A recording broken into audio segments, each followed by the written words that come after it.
Hey guys, today we need to talk about what this brand new refreshed Porsche 911 could mean for the future of all the different models. And I want to talk specifically a lot about the hybrid or hybrid T nature that they're putting in as the drivetrain unit for these vehicles. Well, Porsche has finally gone hybrid and they're doing it in a non-conventional way, which is really cool to think about.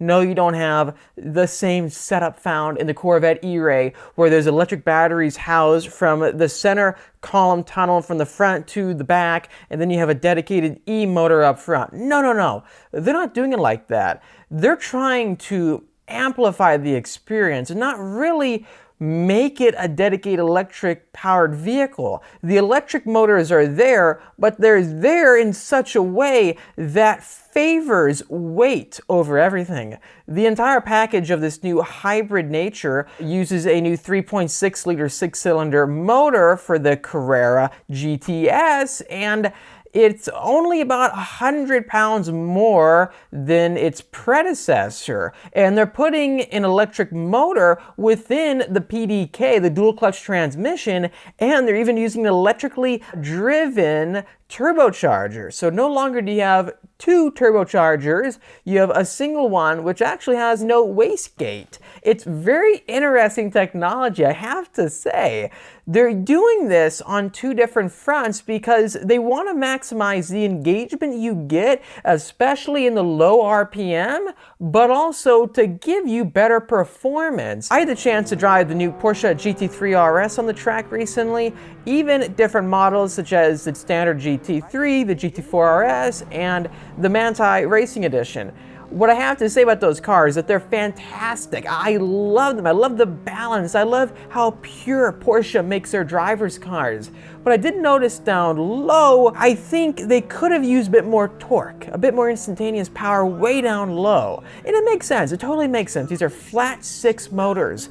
They are naturally aspirated other than some of the turbocharged ones, such as the Turbo S, for example, or even the Carrera GTS. If we look at what you have though, even with a turbocharged Porsche, you still can get turbo lag down low in the RPM. This new technology that they're implementing in their cars could be the solution to fix all that. Because when you have an electric motor running simultaneously to your power band, you're able to program within a running margin of what you can do instant power and torque. What Porsche was talking about with this brand new 911 Carrera S is that it actually has 110 pound-feet of torque ready to go down low at idle. Can you believe that? So just add on 100 plus pound-feet of torque down low when you stab the gas. It's incredible thinking about it. Picture that technology. I'm not saying they're going to do it anytime soon, but throw it in a GT3 RS. Throw it in a GT2 RS. Now you're looking at the same territory all of us have been talking about for the new Corvette Zora coming out. All these new hybrids, such as the Ferrari 296 GTB and whatever replaces a 750S, that hybrid. It's really interesting because I think if brands look at the way Porsche is doing things, taking inspiration from Formula One, they're not using the electric systems to create dedicated electronic driving modes for a mass amount of range. No, they're not concerned with that right now. What they're trying to do is make the experience even better, improve performance, improve feedback. I really thought the GT3 RS, if you watch my track footage now, it was an incredible car, but I had to make sure I was always in the right gear.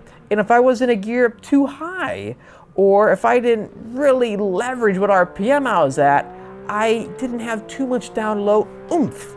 Well, if they adopted this technology in other track-focused vehicles too, other than the new 911 Carrera GTS they have right now and a few other models they're implementing it with, it would work very well. I want to get your feedback on that. What do you guys think? I'm a fan of this because they're not adding 300 pounds with electronics. They are only adding 100 pounds. And to me, that's fair. It's fair because if we look at the weight margin between a lot of these exotic supercars. Let's look at even my 750S. If I wanted to buy the convertible, it would be about 10 pounds more than the coupe. It's a margin that is pretty acceptable. People will go buy the convertible hardtop 750S McLarens regardless of it weighing 100 pounds. It's not life or death, right? When you start throwing on, well, this is an extra 200 pounds or this is an extra 300 pounds, it gets to be at a point where you're losing performance now because you're gaining an inherent mass amount of weight. It's so much heavier. Brands need to focus on weight first. It looks like Porsche is trying to do that.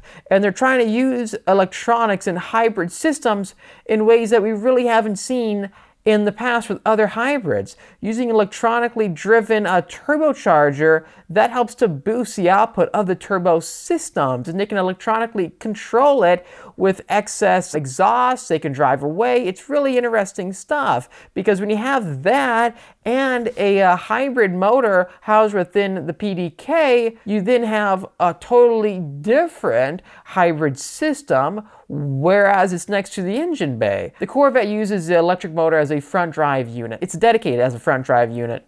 This is implemented directly with the transmission. It's pretty cool. They've improved the horsepower with this hybrid system by 11%. It's at 532 horsepower within the Carrera GTS. You now have a 0.3 second faster 0 to 60 because of this instantaneous power and torque. So you're able to hit 2.6 seconds for your 0 to 60 timer. Altogether, yes, we're getting more technology. Yes, these vehicles will be getting more expensive with this technology. Makes total sense. I love that Porsche is trying to stay true to their roots, but also give us modern, contemporary standard features, such as you have an all-new 12.6-inch curved display and 7 different display settings. If you want to go back to the original Porsche 911 layout with the tack in the middle, you can do that. If they slowly implement this into their GT3 lineup and their GT2 lineup, it could really turn the future GT2 RS or another model, if they wanted to create a whole nother model, into the ultimate Porsche 911. When you infuse all their motorsport heritage